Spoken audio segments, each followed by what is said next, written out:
Hello guys and welcome back to our channel. Today you will see kind of another vlog than usual because it is a sit down. We want to talk with you about our trip to Iran. But first of all, before we start, we wanted to answer some questions you might be interested in. So I think we just start to do that. So who are we? So my name is Karen. And my name is Patrick. And we are from Switzerland, and we quit our jobs and also our apartment in order to travel the world. Where are we currently? Well, we are actually from the future. Currently we are in Nazareth. We will travel through Tel Aviv, Jerusalem, and now we are in Nazareth. But we have to disappoint you. You won't see a video from Nazareth because it's only a stopover for us. We do catch up some work, do some planning for the future. But you see some videos from Tel Aviv and Jerusalem. What are we doing exactly? A few years back, we decided to travel the world together. It has been a dream of both of us, and actually, first of all, we had to save a lot of money in order to do this huge step.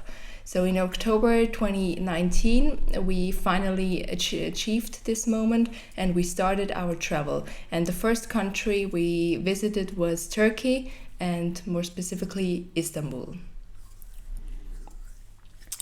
So why are we doing this trip? Well, there are several reasons. First of all, we are still quite young. I'm 28, she's 25, and we both worked for more than 9 years until now, and it was time to have like a little gap, take a gap year, travel around the world, see also some cultures, get to know other things, learn things that you can't learn in an office. So that's the reason why we said we want to do this trip. As you have probably read from the title, which is it even worth going to Iran? It's a bit controversial, and we thought it would be interesting to talk about our impressions we had or we gathered from Iran and want to give them back to you. Yeah, and they are not all positive, they are also negative, but we want to be honest with you and we want to give you the full picture. Exactly. So let's go. The first point of our itinerary is the arrival process. Actually, you might think that it is very hard to enter the country of Iran, but actually for us it was pretty easy. So we had our visa, which we prepared in Switzerland, and therefore it only took, I think, a few minutes. Standing in line, and when we get to the counter, it took like, I don't know, 30 seconds or so, and we were through. The guy just looked at our papers and he was satisfied, so we could go and enter Iran. However, there is of course also the process of getting a visa on arrival, which is possible since a few months, I think. So this process of course takes longer. So keep that in mind if you want to do it like that. In preparation for our trip to Iran, a lot of blogs stated that you need to visit a police station when you arrive in the country. And we thought we would do it. Then we asked like a local Iranian guy, which is a tourist guide, and he said no, that's not needed, because when you enter the country, the police know that you are in the country, so that's not something you need to do. And the policeman wouldn't even speak English at all, so it doesn't make sense to go there. No. And we also heard that it might make sense to inform the local embassy. We didn't do that, but we heard from a Danish guy that he could inform his embassy in Tehran that he is in the country. So it might be worth to check this out, but for us, we didn't do it, and it wasn't necessary at all. And for him, the Danish guy, it was really easy because he could sign up a form on the internet and let the embassy know that he is in the country. So that's an easy way. If your country provides that, do it. It doesn't hurt to do this procedure. Exactly. So our next point is country and people in Iran. So, first of all, we felt very safe in Iran. The people are so friendly and hospitable, and they will always help you if you just stand around and look hopeless. However, many of them can't speak English, so be prepared for that. Yeah, there's definitely a language barrier, but the people are not like giving up on you, but they are really intending to help you. And if they don't speak English, they will go out of their way and look for a guy or an Iranian colleague which speaks English.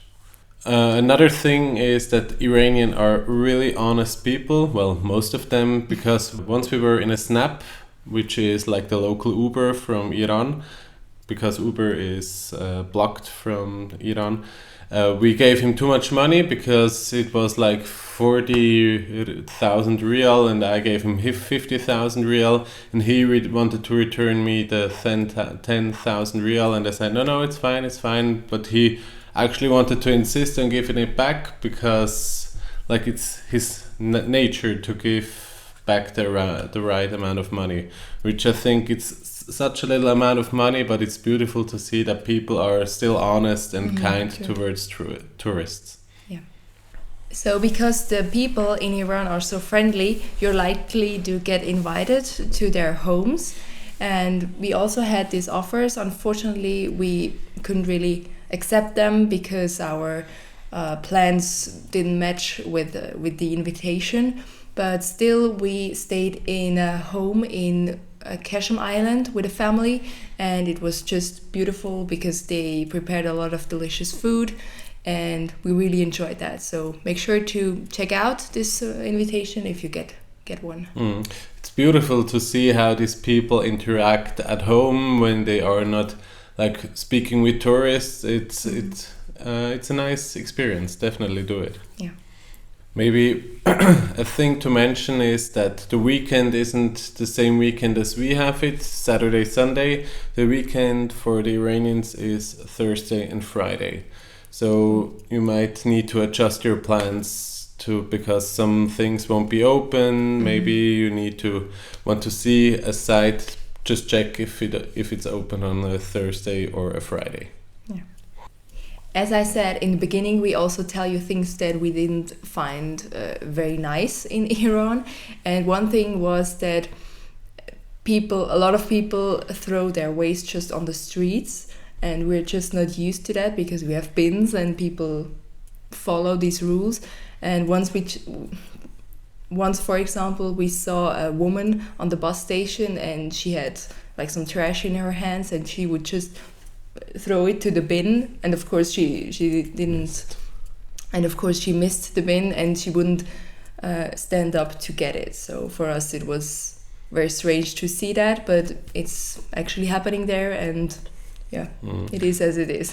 It seems as if they are not looking to their city that it is clean and tidy, which is quite surprising for us. Yeah, and another thing that is a bit annoying is that people in Iran, and we mostly saw it with women, that they don't like to stand in line. They really try to get past you. Yeah. Even though there is like a strict line, they try to get past you, get in front of you. And at the beginning, I had to laugh about it, but with the time it got a bit annoying because they are really pressing you away and getting in front of you, which is quite annoying. Yeah, and we're just not used to it because in Switzerland, and I think in many other countries, you're just used to get in line and you wait. But it's not like that in Iran. Yeah. So our next topic is money, which is a very important topic when it comes to Iran, because you have to bring all your money into the country. It is not possible to withdraw money from an ATM in Iran. So you need to carefully plan your trip, how much money you will need, and we were pretty much on the safe side because we took like 2,500 euros with us. But for 26 days. For 26 days for two of us. But in the end we ended up like spending 1,600 euros. So we had enough cushion in case there was an emergency. But take enough money with you. You can the two currencies which are best to take with you is US dollars and euro. And yeah, the whole money thing in Iran is quite complicated because the official rate of the currency of the bank is much lower than the one you get in the exchange rates in the exchange bureaus, which are located all over the country. So the rate is like 2.5 times lower. So you don't go to a bank and exchange money. Go to an exchange office. And the complicated thing is, maybe you get for €1, you get 120,000 rial, which is a huge amount. At the beginning, we got like a big stack of bills, and you need to handle them. It's quite annoying, but because the number is so big, people started to cut 1-0. Cut 1-0 exactly, and they call it tomen. So you have rial, you have tomen, that would be 12,000 tomen, but they also just sometimes tell you 12. That's 12 tomen is like 12,000 tomen, which is 120,000 rial, which at the beginning we didn't get at all. Yes, we were very confused, and as you probably understand, it's complicated. So when you go into a shop, he says 12,000. And then you think, is it real, which would be really, really cheap? Or is it tomen? Or is it like 1.2 million rial? We were so confused at the beginning. We didn't know if it is a bargain or if the person in front of us wants to rip us off because we're looking like tourists, obviously. Yeah. So it was very hard. Well, you won't get over it. You will need to get used to the money situation, but be prepared that it could be quite complicated. Yeah. And also we read that you have to keep all the receipts when you exchange your money in Iran. I think we just read it in a blog somewhere, but you don't have to do that because no one will check your receipts when you leave the country. Nobody cares. No. Oh, well, our next topic is food. As you might know, one famous meat that the people in Iran eat is lamb. They love their lamb and chicken. Mm-hmm. And in the south, when we were on the Kashmir Island, there is a lot of fish. There is hardly any meat. So that's due to nature, Kashmir, a lot of water, they eat a lot of fish. And on the island, there is a lot of lamb and chicken. What is definitely worth to mention is that people in Iran love their chai, their tea. They drink it all the time. We had a lot of bus rides, and the bus driver was drinking tea all the time. While driving, which we come back to that later. But they love their chai, and they always invite you to drink with them. Something which stood out during our travels in Iran was that they always eat bread.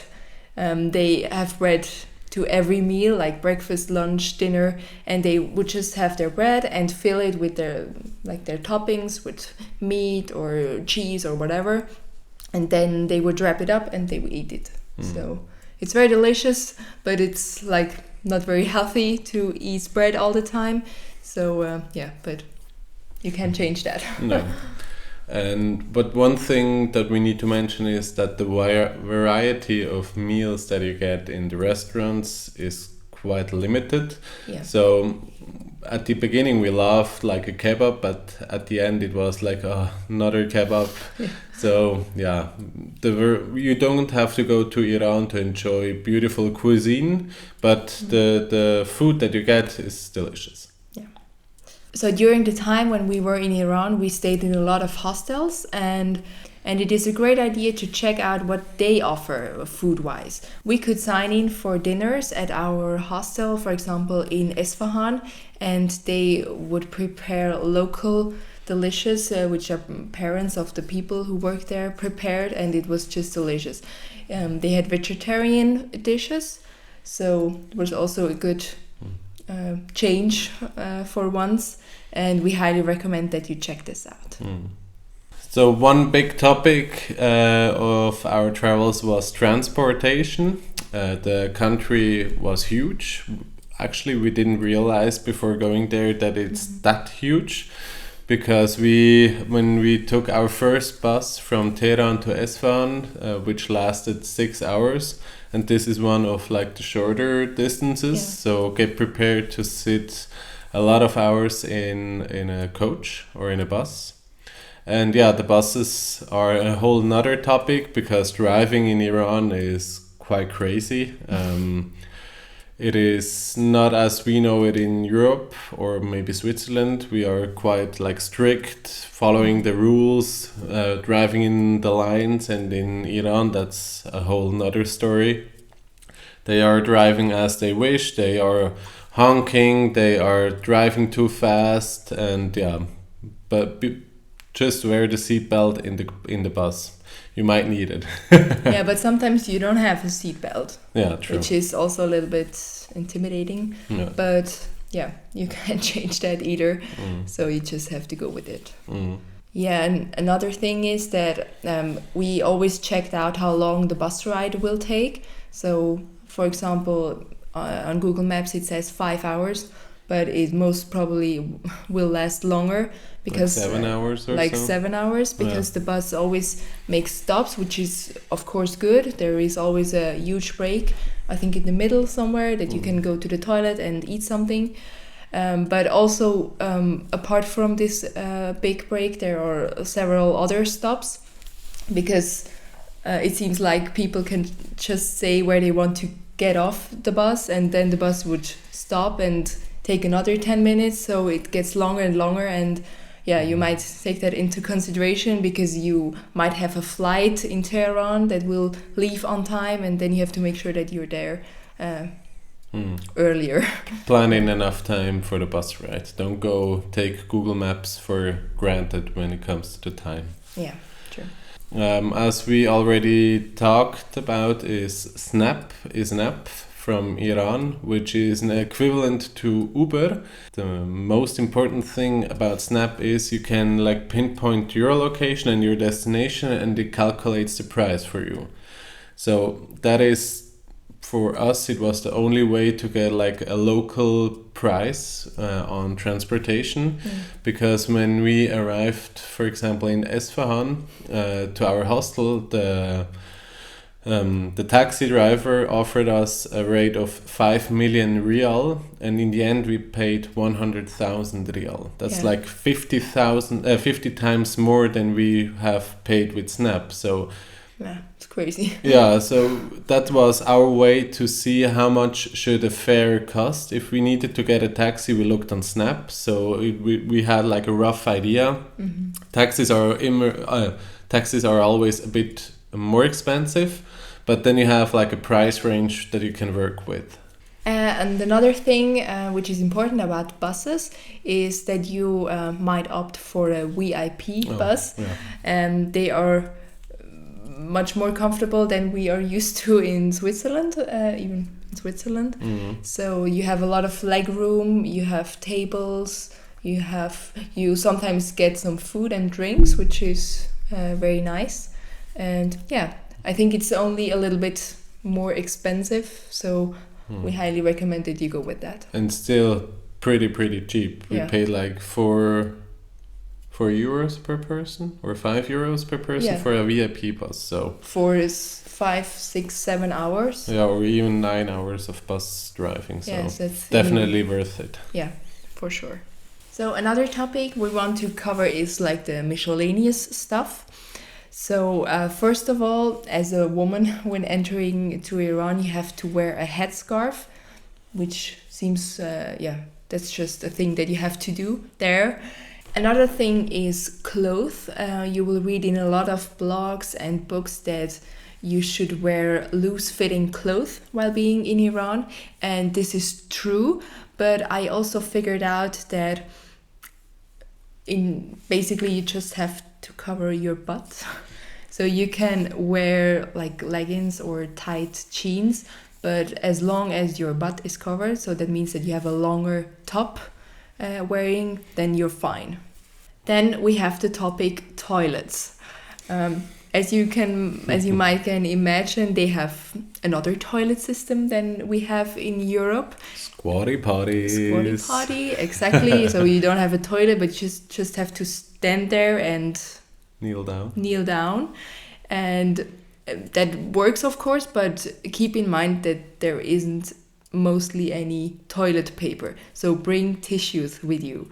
I don't know how they do that, if they always keep tissues with them, but we're just used to clean, of course. And then if you don't have a tissue with you, then it's not very nice. Happy days. Yes. And maybe another topic which we noticed while staying in a hotel or hostel is that the water pressure is not very good. So when we stayed, for example, in Casham Island, hardly any water came out. So you might check out the pressure first before you put some shampoo in your hair. So, and our last point is the political situation in Iran. As you might know, the country isn't as stable as other countries, as we are known in Switzerland, or used to in Switzerland. Our political situation is quite fine most of the time. Yeah. But Iran is a different story. And while before we went to Iran, there was like a missile strike in Saudi Arabia, and the Iranians were blamed for this strike, and the United States were intending to attack Iran. And we read the news and got a bit worried, but in the end we just said, let's go. And that gladly never happened. But when we were on Kashim Island, the government of Iran decided to triple the prices of petrol. That was middle of November, around the 17th of November. Yeah, and like, I mean, triple the price of petrol from overnight is like, that impacts the whole nation. A lot of, actually all the industries, all the tourists organizations, everything is affected of petrol prices. Yeah. And of course the people were going mad. They weren't understanding or accepting the prices, and then the demonstrations happened. Yeah, and the government also decided to shut down internet. So because of the demonstrations. Because of the demonstrations, and first we thought that our Wi-Fi didn't work in our hostel. But then we heard from our hostel guy that, they decided to do that. And so we couldn't, we couldn't do a lot. We couldn't check our social media. We couldn't write on WhatsApp. We couldn't check the weather. We couldn't book anything. So, you're basically lost without internet. We even had to write SMS to our families to let them know that we are fine. So, that was new. It was not new to us, but we didn't do that in a long time, to write an SMS. Yeah.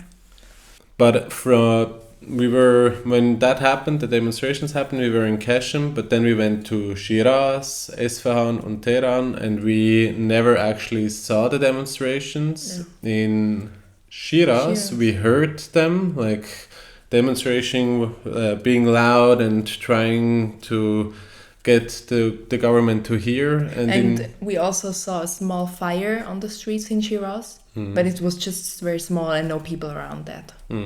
But we heard from other travelers that they were more impacted because they were on the bus traveling to Shiraz, and the roads were blocked, and they needed to wait in the bus for several hours until they could get to their destination.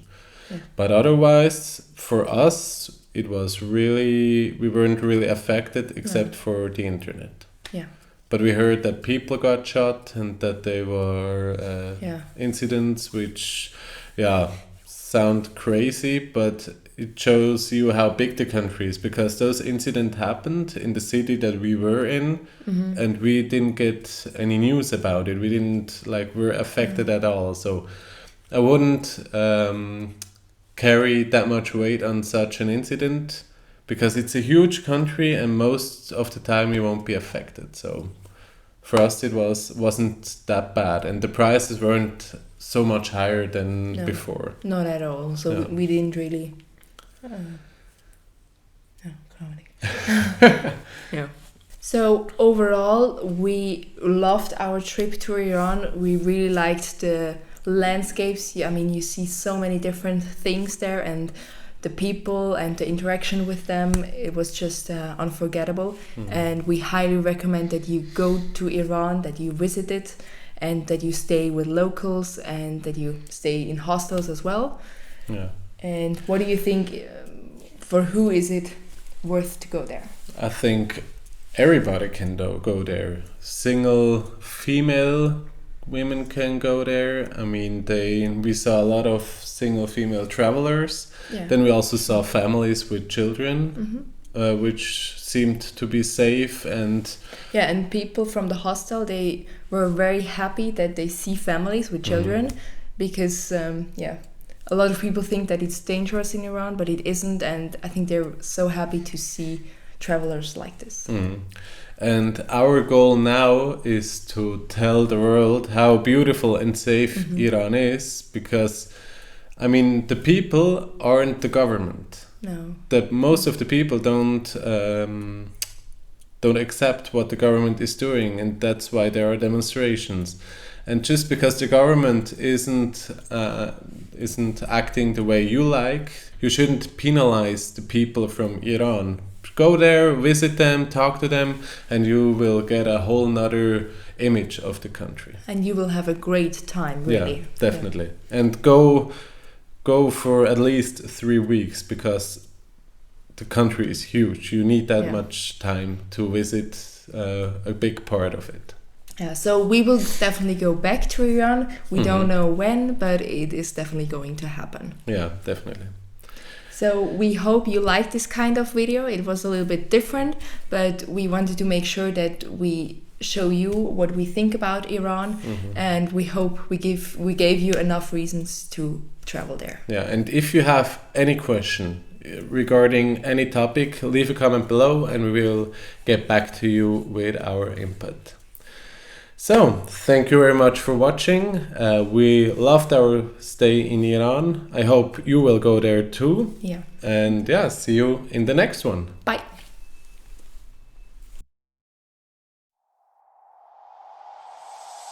Tell me why'd you have to go and drive me so crazy? Now I'm feeling lost without you, and I just can't be without you, baby. Want you all night long, want you all night long. Tell me why'd you have to go and drive me so crazy? Now I'm feeling lost without you, and I just can't be without